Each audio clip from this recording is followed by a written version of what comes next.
വിഷു ആണ് അല്ലെ.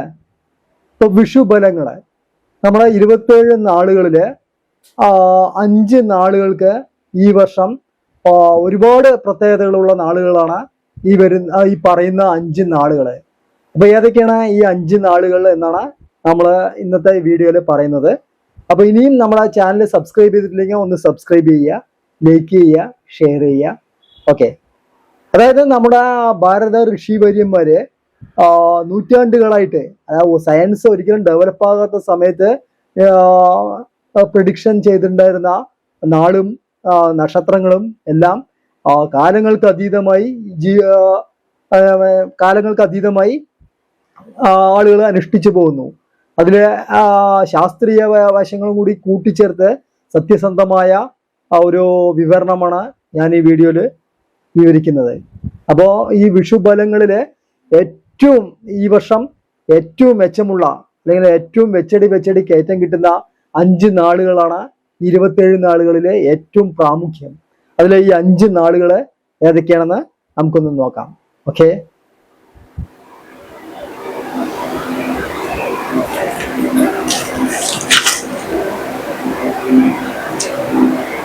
അതില് ഒന്നാമത്തെ നക്ഷത്രം, അതായത് 27 നാളുകളിലെ ഈ വിഷുബലം 2026 ഏറ്റവും കൂടുതൽ മെച്ചമുണ്ടാകുന്ന ഒരു നാളാണ് രോഹിണി നാള്. അതായത് 27 നക്ഷത്രങ്ങളിൽ 4ാമത് നാളാണ് ഈ രോഹിണി നക്ഷത്രം. അതായത് ദേവൻ എന്ന് പറയുന്നത് ബ്രഹ്മാവാണ്. പൊതുവെ ഈ കൂട്ടര് ഈ നാളിൽ ജനിച്ച ആളുകള് വളരെ ധനവാന്മാരായിരിക്കും. ആ ധനവാന്മാരില് ഏറ്റവും കൂടുതൽ ധനം ഇരട്ടിക്കും എന്നാണ് ഈ വർഷം വിഷുബലം 2026 പറയാനുള്ളത്. പൊതുവെ ഈ രോഹിണി നാളുകൾ ധനവാന്മാരാണ്. എത്ര നിങ്ങൾക്ക് ധനമുണ്ടോ അത് ഇരട്ടിക്കുമെന്നാണ് ഈ ബലം സൂചിപ്പിക്കുന്നത്. അതുപോലെ തന്നെ ഇവർ ഒരു നേതാവായിരിക്കും. അതായത് ഒരു സഭയുണ്ടെങ്കിൽ അല്ലെങ്കിൽ എവിടെയാണെങ്കിലും ഇവർക്ക് ഒരു നേതൃസ്ഥാനം ഉണ്ടാവും.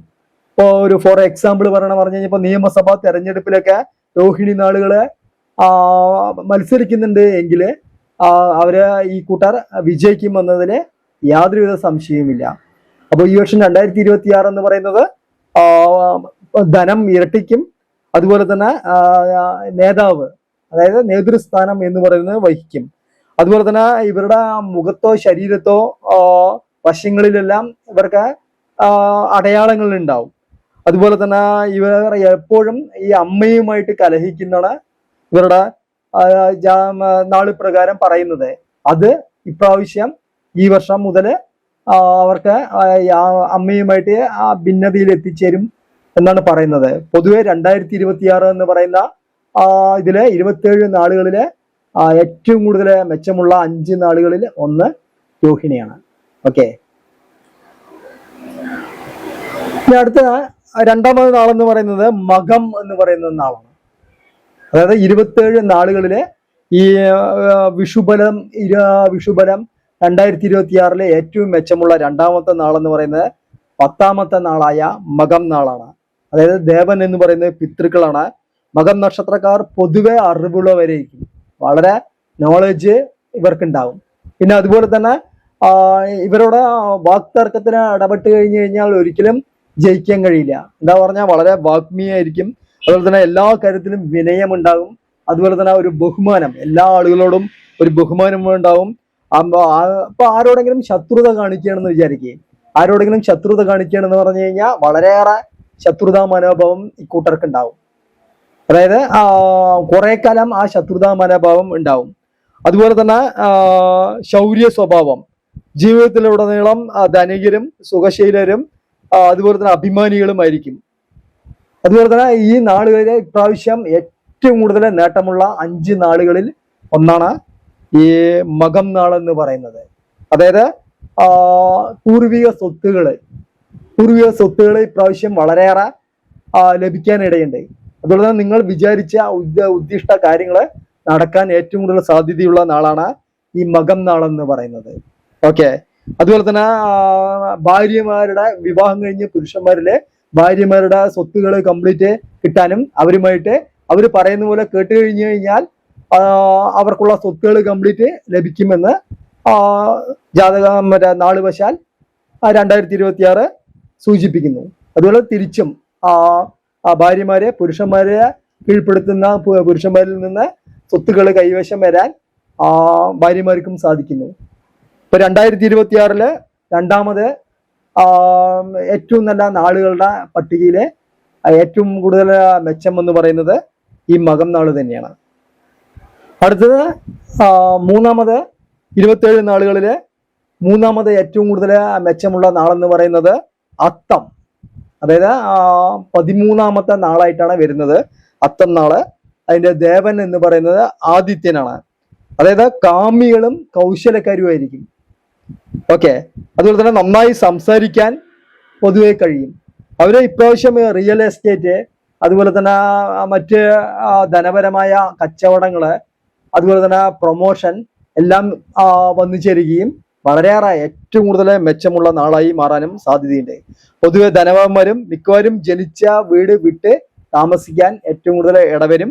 പുതിയ വീട് നിർമ്മിക്കാൻ തന്നെ, ചെറിയ വീടല്ല പറയുന്നത്, വലിയൊരു സൗധം തന്നെ നിർമ്മിക്കാൻ ഈ നാളുകൾക്ക് 2026 കാണുന്നുണ്ട്. അതുപോലെ തന്നെ ഇവർ വിദ്വാൻമാരായിരിക്കും. മറ്റുള്ളവർക്ക് ഉപകാരം, ശത്രുക്കളോട് സ്നേഹം ഈ കൂട്ടർക്ക് വളരെയേറെ കാണുന്നുണ്ട്. അതായത് ശത്രുക്കളെ സ്നേഹം കൊണ്ട് ഇവർ തോൽപ്പിക്കും. അപ്പോൾ അവര് ഇപ്രാവശ്യം അവര് ഏത് മേഖലകളിൽ പുറപ്പെട്ടാലും അവർക്ക് എല്ലാവിധ സർവകാര്യ വിജയങ്ങളായിരിക്കും ഈ വർഷം വിഷുബലം 2026 അവർക്ക് കിട്ടുന്നത്. അപ്പോ 27 നാളുകളില് ഏറ്റവും മെച്ചമുള്ള 5 നാളുകളില് മൂന്നാമത് നമ്മൾ പറഞ്ഞത് അത്തം നാള്, 13ാമത്തെ നക്ഷത്രം. അതായത് ആദിത്യനാണ് അവരുടെ ദേവൻ എന്ന് പറയുന്നത്. അതായത് 17ാമത്തെ നാളായ അനിഴം നാളാണ് 27 നാളുകളിലെ അടുത്ത ഏറ്റവും കൂടുതൽ മെച്ചമുള്ള 4ാമത്തെ നാളായി വരുന്നത്. ദേവൻ മിത്രൻ. അതായത് ഇവർക്ക് ഇക്കൂട്ടരൊക്കെ വളരെ രസകരമായ ഒരു നാളാണ്. അതായത് വിശപ്പും ദാഹവും ഇവർക്ക് വളരെയേറെ ഉണ്ടാകും. അതായത് ഇവർക്ക് കാണുന്നത് ഇപ്രാവശ്യം ഇവര് കാലങ്ങളായിട്ട് പ്രണയിക്കുന്ന കൂട്ടരാണ്. ആ പ്രണയ സാഫല്യം കിട്ടുകയും അതുപോലെ തന്നെ ഏറ്റവും ഒരു കോടീശ്വരനാകാനുള്ള ഒരു യോഗമാണ് ഈ 2026 വിഷുബലത്തിൽ കാണുന്നത്.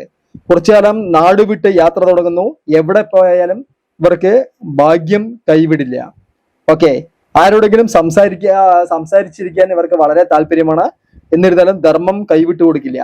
കാര്യമൊന്നുമില്ലെങ്കിലും ഓരോന്ന് ആലോചിച്ച് ദുഃഖിച്ചിരിക്കും. നല്ല വ്യക്തിയുള്ള സ്നേഹം ഈ നാളുകാർക്ക് ലഭിച്ചുകൊണ്ടേയിരിക്കും. ഓക്കെ. അതായത് ഇവർക്ക് പ്രണയ സാഫല്യം മൂലമാണ് ഇപ്രാവശ്യം ഈ വർഷം 2026 ജാതക നാള് ബലത്തില് വിവാഹ ബന്ധങ്ങളിലൂടെ വളരെയേറെ ധനം ആർജിക്കാനും അതുപോലെ തന്നെ ഹെൽത്ത് ഇഷ്യൂ അല്ലെങ്കിൽ ആരോഗ്യപരമായിട്ട് വർഷങ്ങളായി നീണ്ടുനിന്ന പല രോഗങ്ങൾക്ക് ശമനം കിട്ടുകയും മൊത്തം ഈ വർഷം വളരെയേറെ മെച്ചമുള്ള ഒരു നാളായിട്ട് അനിഴം നാള് മാറിയിരിക്കുന്നു. അടുത്ത 27 നാളുകളില് 5ാമത് നാളെന്ന് പറയുന്നത് കാർത്തിക എന്ന് പറയുന്ന നാളാണ്. മൂന്നാമതായിട്ടാണ് ഇത് വരുന്നത്. നാള് ക്രമത്തിൽ പറയുകയാണെന്ന് പറഞ്ഞാൽ മൂന്നാമത്തെ നാളും അതിന്റെ ദേവൻ എന്ന് പറയുന്നത് അഗ്നിയുമാണ്. അതായത് സഹോദരന്മാരിൽ നിന്നും അതുപോലെ തന്നെ വീട്ടിൽ നിന്നെല്ലാം വിട്ടു താമസിക്കേണ്ടതായി വരും. സത്യസന്ധരും ആരോഗ്യമുള്ളവരും തേജസ്വികളും ഒന്നിലധികം വീടുകൾ അവർക്കൊക്കെ ഈ വർഷം കൈവന്നു ചേരാൻ കഴിയും.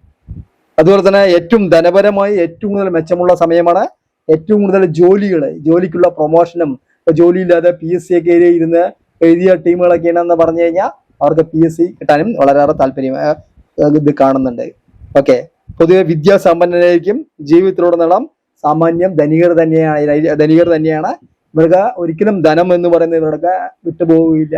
ഒരുപാട് മെച്ചം മാത്രമാണ് ഉള്ളത്. അപ്പോ ഈ 5 നാളുകള് ഇപ്പൊ നമ്മൾ പറഞ്ഞ ഈ 5 നാളുകള് 2026 വിഷുബലത്തില് ഏറ്റവും കൂടുതൽ മെച്ചവും അവർക്ക് എല്ലാ മേഖലകളിലും, അതുപോലെ തന്നെ ആരോഗ്യരംഗമായിക്കോട്ടെ, ധനമായിക്കോട്ടെ, മറ്റു മേഖലകളായിക്കോട്ടെ, കച്ചവടം ആയിക്കോട്ടെ, അങ്ങനെയുള്ള ഇവർ കൈവയ്ക്കുന്ന എല്ലാ മേഖലകളിലും സർവ്വ വിജയമായിരിക്കും ഈ കൂട്ടർക്ക്. അതായത് ഞാൻ ഒന്നുകൂടി പറയാം. രോഹിണി നാള് 14ാമത്തെ നക്ഷത്രക്രമത്തില് 14 ദേവൻ ബ്രഹ്മാവ്, 2 മകം നാള് 10ാമത് പിതൃക്കളാണ് അവരുടെ ദേവൻ എന്ന് പറയുന്നത്.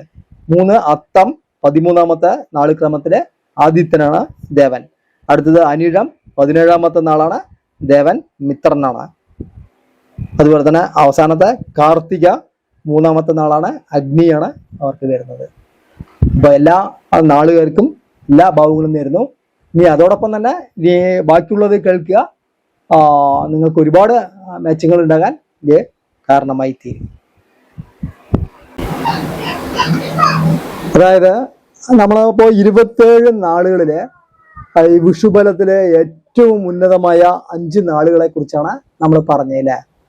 അപ്പൊ ഈ 5 നാളുകൾക്ക് വളരെയേറെ സന്തോഷമായി എന്ന് വിചാരിക്കുന്നു. അതായത് നമ്മൾ ഈ ജീവിക്കുന്നത് 21ാം നൂറ്റാണ്ടിലാണ്. ഇപ്പൊ 21ാം നൂറ്റാണ്ടിലും ആളുകളെ ഇതുപോലെ പറ്റിക്കുന്ന ആളുകൾ ഉണ്ടെന്നും പറ്റിക്കപ്പെടാനും ഇതുപോലെ ഇഷ്ടംപോലെ ജനങ്ങൾ ഉണ്ട് എന്ന് പറയുന്നതും വളരെ വിരോധാഭാസമാണ് അല്ലെ. അതായത് നമ്മളെ അടുത്ത സെക്കൻഡിൽ നമുക്ക് എന്ത് സംഭവിക്കാൻ പറ്റുമെന്ന് ലോകത്തിലെ ഒരു വ്യക്തിക്കും എന്താ പറയാ പ്രെഡിക്റ്റ് ചെയ്യാൻ കഴിയില്ല. അതാണ് നിങ്ങൾ മനസ്സിലാക്കേണ്ട ഒരു കാര്യം. ഓക്കെ, അതായത് ഇങ്ങനെ ഇത്തരം തട്ടിപ്പ് നടത്തുന്ന ആളുകൾ, അതായത് കുറെ ഗസ് ചെയ്ത് കുറെ കാര്യങ്ങൾ പറഞ്ഞു കഴിഞ്ഞാൽ അതിൽ 1-2 ഓട്ടോമാറ്റിക് ആയിട്ട് എന്ത് ചെയ്യും, അതിലെങ്ങനെയെങ്കിലും ക്ലിക്ക് ആവും. ഒരു 10 കാര്യങ്ങൾ പറഞ്ഞാൽ ഒരു 1-2 ഏത് കോമൺ സെൻസിൽ ഇല്ലാത്തവൻ പറഞ്ഞാലും 1-2 ക്ലിക്ക് ആവും. ആ ഒരു സൈക്കോളജി വെച്ചിട്ടാണ് കാലാകാലങ്ങളായിട്ട് ഈ ജ്യോത്സ്യന്മാരും ഇതും പറ്റിച്ചുകൊണ്ടിരിക്കുന്നത്. അതായത് ഗ്രഹങ്ങള്, അതായത് ഇപ്പോ മറ്റേ സ്ത്രീകളടക്കം ബഹിരാകാശത്തും മറ്റു ഗ്രഹങ്ങളിലും എല്ലാം പോവാൻ തുടങ്ങിയില്ലേ. അപ്പോഴാണ് നമ്മൾ ഇവിടെ കടന്ന് നവഗ്രഹങ്ങള് ആന പൂനാൻ വേണ്ടി ശാസ്ത്രീയ വശമുണ്ട് എന്നൊക്കെ പറഞ്ഞിട്ട് ഇമാതിരി പറ്റിക്കല് നടത്തിക്കൊണ്ടിരിക്കുന്നത്. ആ നവഗ്രഹം പോയിട്ട് മറ്റേ പ്ലൂട്ടോ എന്ന് പറയുന്ന ഗ്രഹത്തിന് തട്ടുകയും ചെയ്തൂല, കുള്ളൻ ഗ്രഹമായി മാറി. ഇപ്പൊ നൂറ്റാണ്ടുകളായിട്ട് പല ആളുകളും പണ്ടുകാലം മുതൽ തന്നെ മനുഷ്യൻ എന്ന് പറയുന്നത്, ഒരു ഗോത്ര മനുഷ്യൻ എന്ന് പറയുന്നത് ഈ ഭാവിയെ കുറിച്ച് അറിയാൻ വളരെ താല്പര്യമാണ്. ഇപ്പോഴും നമ്മൾ ഒരു വിശ്വാസം ഇല്ലെങ്കിലും പല ആളുകളും എന്ത് ചെയ്യും, ഈ ആഴ്ചയിലൊക്കെ ഈ മാഗസിനിലും അതിൽ വരുമല്ലോ കുറെ പ്രഗത്ഭര് പറയുന്നുണ്ടല്ലോ, അത് കേൾക്കാൻ ഒരു താല്പര്യം ഉണ്ടാവും വിശ്വാസം ഇല്ലെങ്കിലും. ചില ആളുകൾ ഇത് അന്ധമായി അത് വിശ്വസിക്കുകയും ചെയ്യും. അപ്പൊ മറ്റേ ഇങ്ങനത്തെ കാര്യങ്ങളും ഇതുപോലുള്ള തട്ടിപ്പും ഏറ്റവും കൂടുതൽ നടക്കുന്ന ഒരു സ്ഥലം എന്ന് പറയുന്നത് നമ്മുടെ 100% സാക്ഷരതയുള്ള നമ്മുടെ കേരളത്തിലാണ്. ഓക്കെ, ഇപ്പൊ തന്നെ നമ്മളിപ്പോ വിഷു ആയി പറഞ്ഞാൽ തന്നെ ഇപ്പൊ എല്ലാം നെറ്റിലേക്ക് മാറിയല്ലോ. അപ്പൊ എല്ലാ വിശ്വാസികളും നെറ്റിലാണ് കളി അല്ലേ.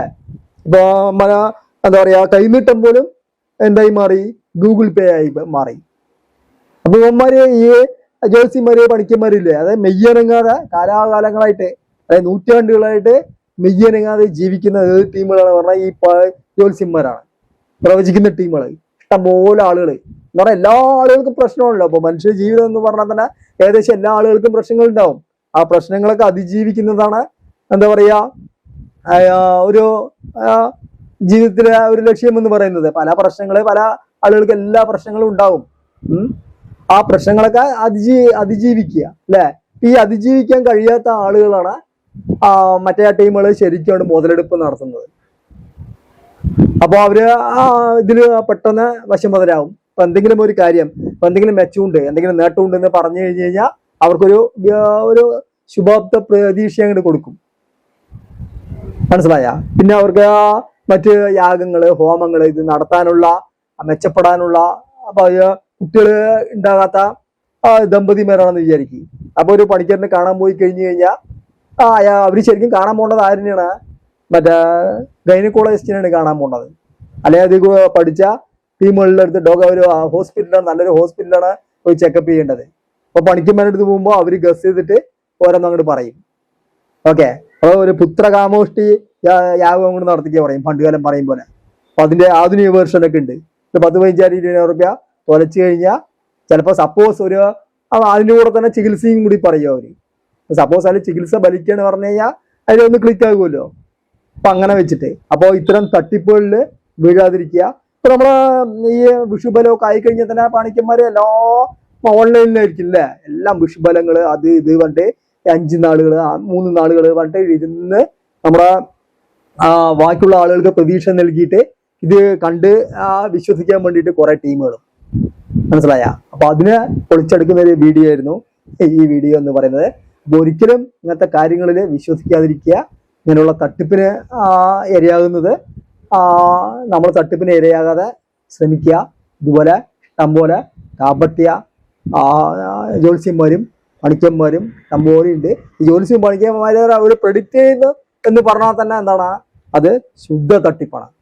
ഒരു